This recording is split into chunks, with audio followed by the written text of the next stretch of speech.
তারেক রহমান এই ডাক্তার শফিকুর রহমান জামাতের আমিরের বাড়িতে যান, আপনাদের কি প্রশ্ন ওঠে না?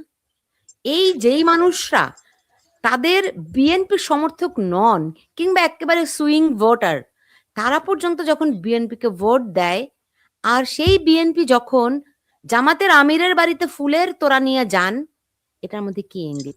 শুধু তাই নয়, এই যে নাহিদ ইসলাম যারা এতদিন গুপ্ত থেকে ছিল, ডক্টর ইউনুসের আজ্ঞাবহ যে ইউনুস গং বাংলাদেশকে এরকম একটা মপতন্ত্রের দিকে ঠেলে দিয়েছে, সেই নাহিদ ইসলামের বাড়িতে ফুলের তোড়া নিয়ে যান, এগুলো কিসের ইঙ্গিত দেয়? বলতে পারেন তাদের রাজনীতিতে হিসেব নিকেশ ভিন্ন ভিন্ন, অনেক কিছু হতে পারে, কিন্তু নৈতিকতার প্রশ্নে দেশের স্বার্থে যে বা যারা আপোষ করে তারা কখনোই দেশের স্বার্থ সংরক্ষণ করে না। আমি বিএনপিকে একেবারে বাতিলের খাতায় তুলে দিচ্ছি না, কারণ এই দলটিতে ওই ২ ফোঁটা ধরেন বামপন্থী আছে, ২ ফোঁটা মুক্তিযুদ্ধ আছে, ১০ ফোঁটা জামাতি আছে। এটা কেউ অস্বীকার করতে পারবে না। সব শ্রেণীর একটা প্ল্যাটফর্ম বিএনপি।